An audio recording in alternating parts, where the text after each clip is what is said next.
Good evening. I hope everybody's doing very well.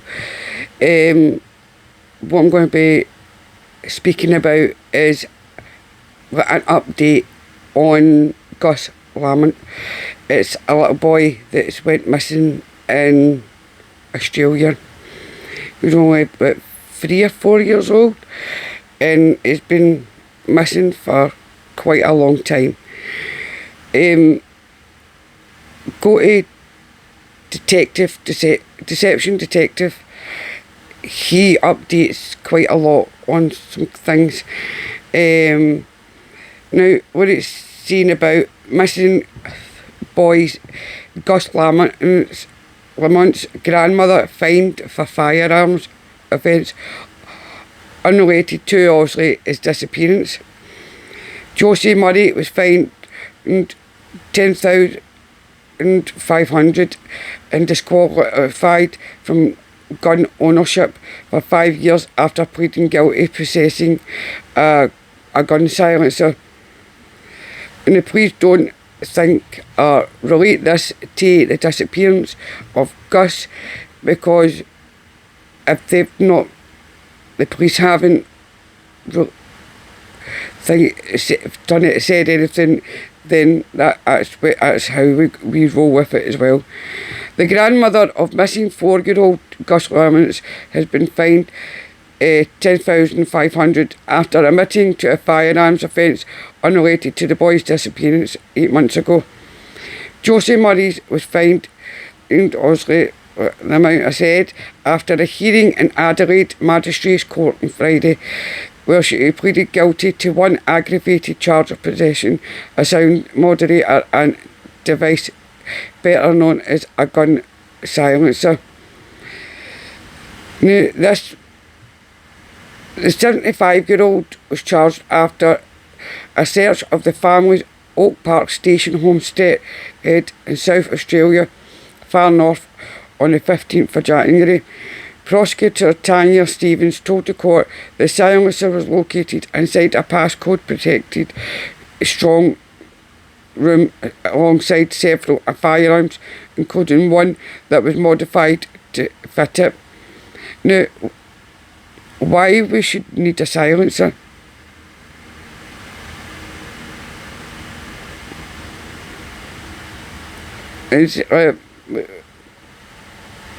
Why would she actually need one?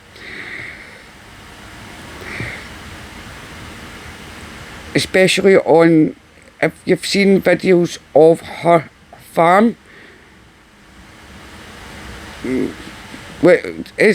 That's just like you're using that to silence so nobody hears, obviously, but if she's hurt somebody.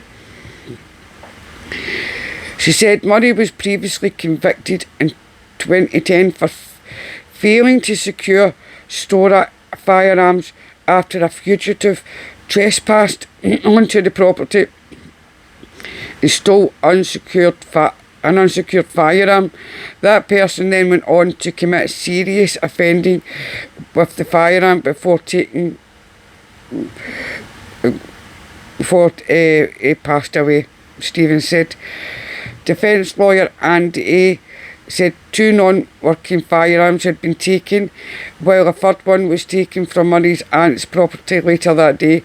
He said the trespasser used that third firearm obviously to commit crimes, and then passed away after it.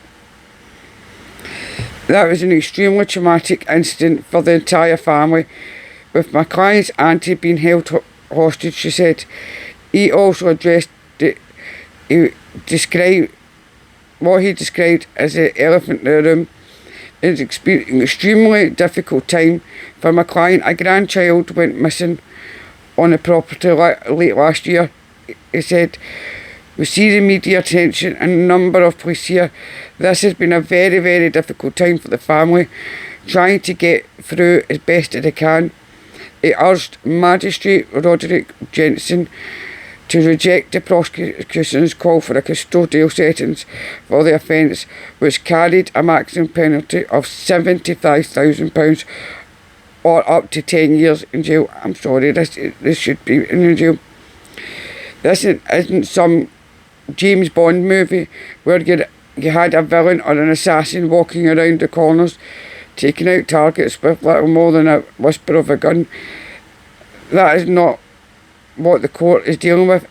He said Jensen imposed a fine of $10,500 and disqualified Murray from holding a firearms licence for 5 years.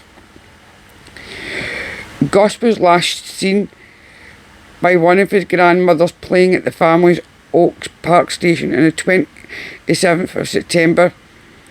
On the 5th of September, South Australia police declared the boy's disappearance a major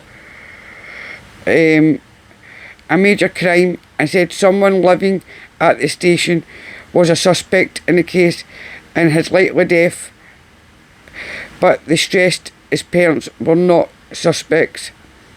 The following day, the grandmothers released a statement saying they had cooperated fully with the investigation and wanted nothing more than to find Gus and reunite him with his parents. Gus's disappearance sparked intensive searches spanning almost 500 square kilometres and involving hundreds of police and volunteers as well as aerial support and mounted units which have failed to locate the boy or any items belonging to him. Now, I have seen, as I said, the video of Gus Lamont, one of the grandparents, has obviously done a interview, and she was saying that Gus just played about in that farm on his own, wandered, but then he would come back. But it took them 8 hours before they called the police. 8 hours. Now, in my opinion, as a mum and a grandparent, I seriously think something happened to Gus on that property.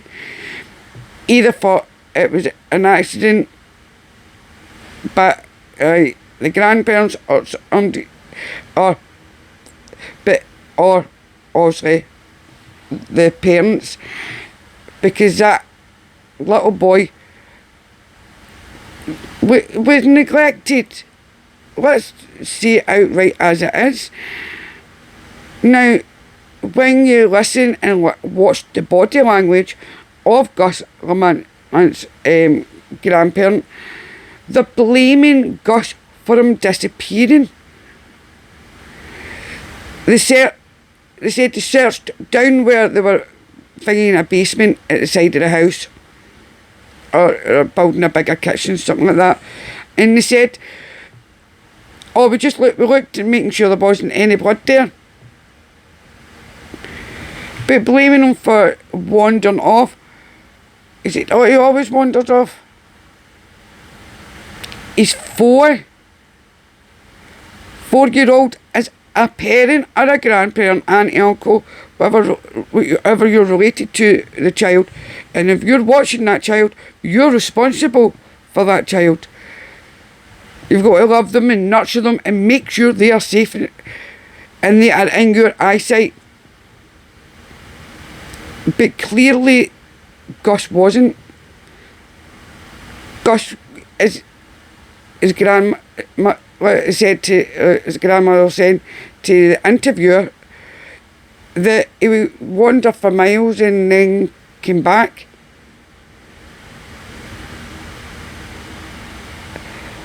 Anything could happen to him in that wildlife in Australia.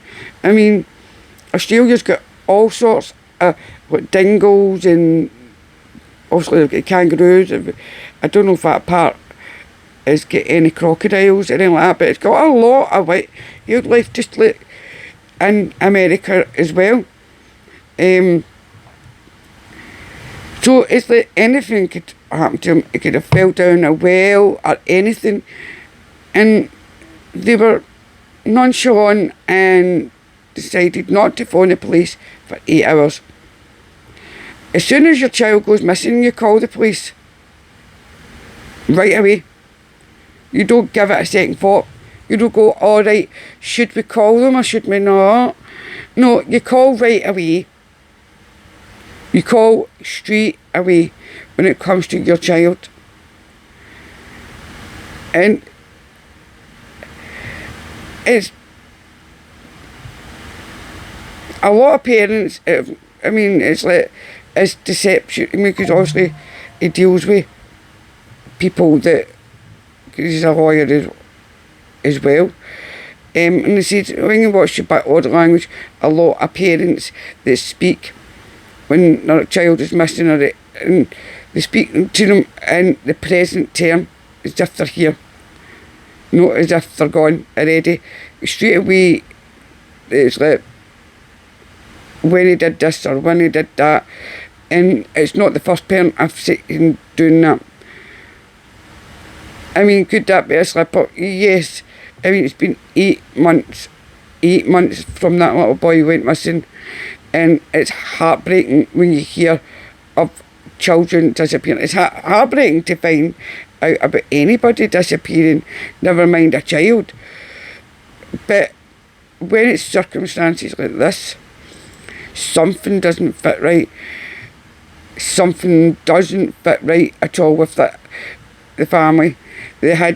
I know they had arguments because one of the grandparents is they changed gender.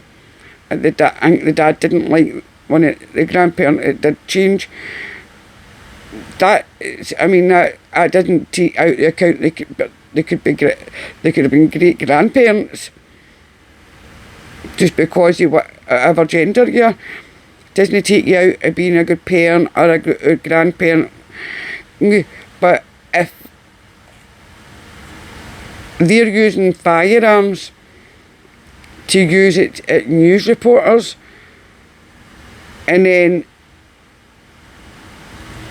obviously she's been fined obviously a lot of money. To me, I'm sorry, but it should be in the jail, especially when somebody passed away with one of her guns, because they weren't secured properly. What if Gus is, and if I remember rightly, he had a sibling, he's got a sibling as well. So what if one of the children get into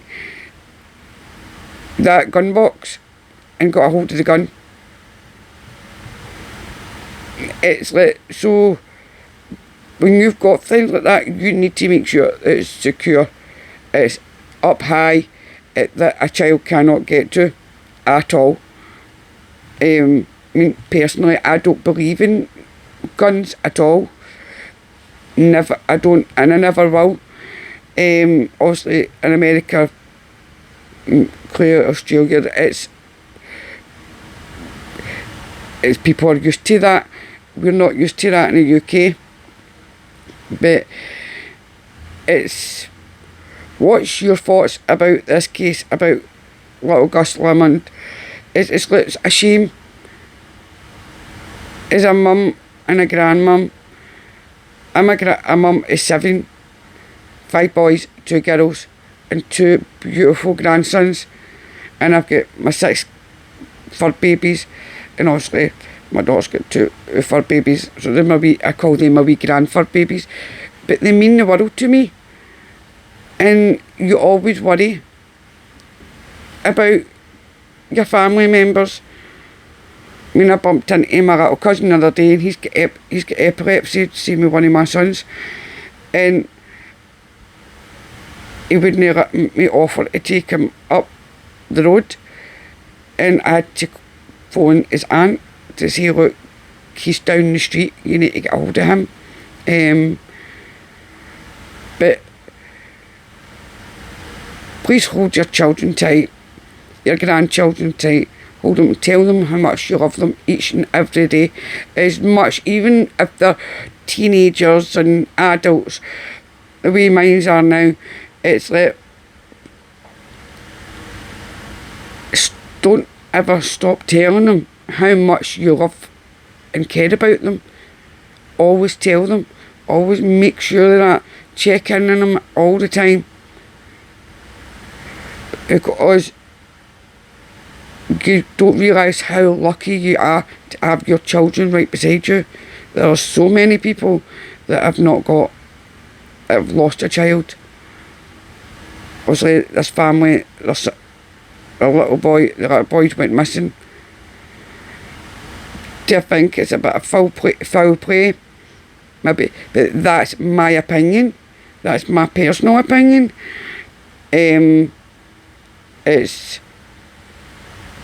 But then I'm not a police officer, and I'm not a forensics officer or anything, and I'm not a psychiatrist that can look into things like that.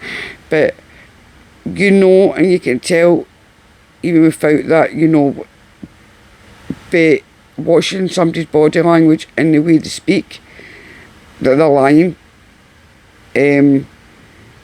Especially with the way they're acting. I'm going to leave it here, and if there's any other updates on little Gus, I'll come back and let you know. Sending love and light, and good night.